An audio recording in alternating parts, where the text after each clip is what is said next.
नमस्कार दोस्तों, मैं दिव्यांशी और एक बार फिर हाजिर हूँ एसबीटी न्यूज की खास खबरों के साथ। पेश है आज 20 अक्टूबर 2025 सोमवार शाम 7:15 बजे राजस्थान की 15 बड़ी खबरें। प्रधानमंत्री नरेंद्र मोदी ने आज सोमवार को गोवा में आईएनएस विक्रांत पर नौसैनिकों के बीच दिवाली मनाई। यह 12वां मौका है जब पीएम ने जवानों के साथ दिवाली मनाई है। इस मौके पर पीएम मोदी ने कहा कि मैं हमारी सेनाओं को खासतौर पर सैल्यूट करता हूं। तीनों सेनाओं के जबरदस्त समन्वय ने ऑपरेशन सिंदूर में पाकिस्तान को घुटने टेकने पर मजबूर कर दिया था। उन्होंने कहा कि हमारा विक्रांत आज आत्मनिर्भर भारत और मेड इन इंडिया का बहुत बड़ा प्रतीक है।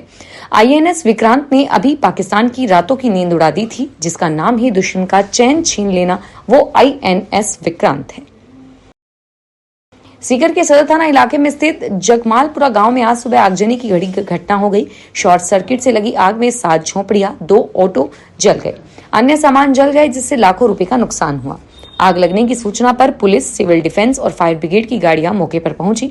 दरअसल जगमालपुरा गांव में आज सुबह एक झोपड़ी में किसी वायर में शॉर्ट सर्किट होने से आग लग गई थी। आज 20 अक्टूबर दिवाली की सुबह चांदी के भाव में गिरावट देखने को मिली है। अब 1 किलो चांदी की कीमत 1,71,900 रुपए पर पहुंच गई है। दिल्ली के सराफा बाजार में धनतेरस के दिन चांदी की कीमत 7,000 रुपए गिरकर 1,70,000 रुपए प्रति किलोग्राम पर आ गई थी। इसके बावजूद इस साल पिछले धनतेरस से अब तक चांदी की कीमतों में 70,300 रुपए और करीब 70.5% की बढ़ोतरी दर्ज की गई है।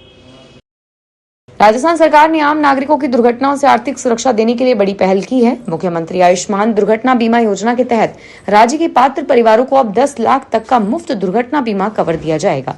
यह योजना मुख्यमंत्री शर्मा के नेतृत्व में प्रधानमंत्री नरेंद्र मोदी के मार्गदर्शन में संचालित की जा रही है। इसका उद्देश्य उन परिवारों को सहारा देना है जो पहले से मुख्यमंत्री आयुष्मान आरोग्य योजना या राजस्थान गवर्नमेंट हेल्थ स्कीम से जुड़े हुए हैं।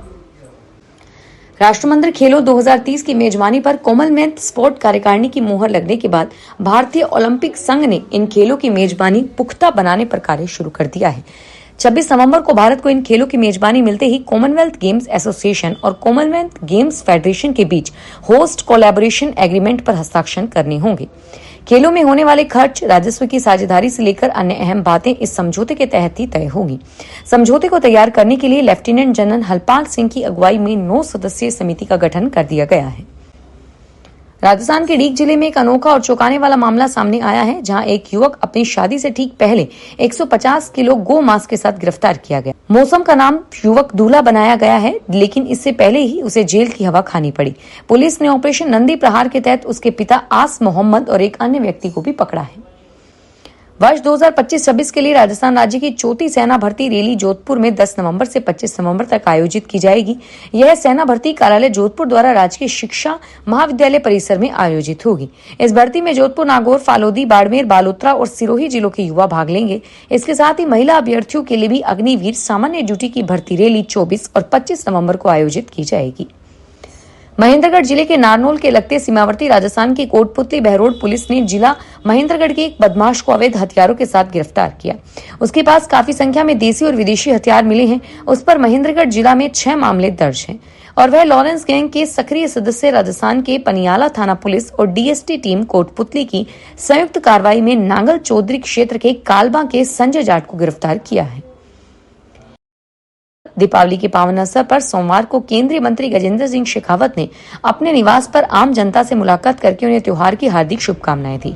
उन्होंने लोगों से आह्वान किया कि दीपावली पर हमें यह संकल्प लेना चाहिए कि जिन घरों में आज भी अंधेरा है, वहां अपने प्रयास और पुरुषार्थ से रोशनी पहुंचाने का कार्य करें।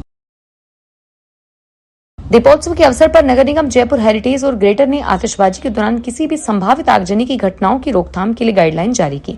इसके साथ ही फायर स्टेशंस के आपातकालीन नंबर भी जारी किए हैं। निगम के मुख्य अग्निशमक अधिकारी गौतम लाल ने बताया कि दीपावली के पर्व पर आमजन की सुरक्षा को ध्यान में रखते हुए टीम तैनात की गई है और इसी के साथ ही 8 fire station Vishwakarma, Chhotkhada, Mansarovar, Sitapur fire brigade station पर फायर व्हीकल्स भी तैनात रहेंगे। उदयपुर के महाराणा भूपाल चिकित्सालय में अत्याधुनिक सीटी स्कैन मशीन शुरू कर दी गई है। इसमें अब मरीजों को वेटिंग लिस्ट से मुक्ति मिलेगी। हॉस्पिटल में IIFNL फाउंडेशन के सहयोग से इस मशीन का पंजाब के राज्यपाल और चंडीगढ़ प्रशासक गुलाबचंद कटारिया ने उद्घाटन किया। जयपुर डिस्कॉम के धौलपुर खंड के धौलपुर शहर में राजाखेड़ा में दिवाली पर 500 से अधिक घरों को बिजली कनेक्शन देकर उनके घर रोशन करने का कार्य पूर्ण हुआ। एक्सियन विवेक शर्मा ने बताया कि दीपावली पर घर रोशन करने के लिए विशेष रणनीति तैयार की गई थी। डिस्कॉम के धौलपुर शहर उपखंड में 50, धौलपुर ग्रामीण उपखंड में 220, राजाखेड़ा में 270 कनेक्शन जारी किए गए। भारतीय शेयर बाजार सोमवार को तेजी के साथ खुला। बाजार में चौतरफा तेजी देखी गई। सुबह 9:26 पर सेंसेक्स 502 और निफ्टी 152 और प्रतिशत के साथ 25,863 पर था। जानकारों का कहना है कि महंगाई में कमी उम्मीद और कॉर्पोरेट आय की उम्मीद के मुताबिक रहने के बाजार में निवेशकों की धारणा मजबूत बनी हुई है और इससे बाजार को तेजी बनाए रखने में मदद मिली है। देहरादून में डंपर यमुना नदी में गिरने से आज सुबह एक दर्दनाक हादसा हो गया। नौगाम स्टेशन के पास वाहन दुर्घटनाग्रस्त होने से चालक की मौत हो गई। डंपर में सवार चालक जगदीप की मौके पर ही मौत हो गई और घटना की सूचना मिलते ही एसडीआरएफ पुलिस टीम ने स्थानीय लोगों की मदद से ऑपरेशन चलाकर मृतक का शव नदी से बाहर निकाला।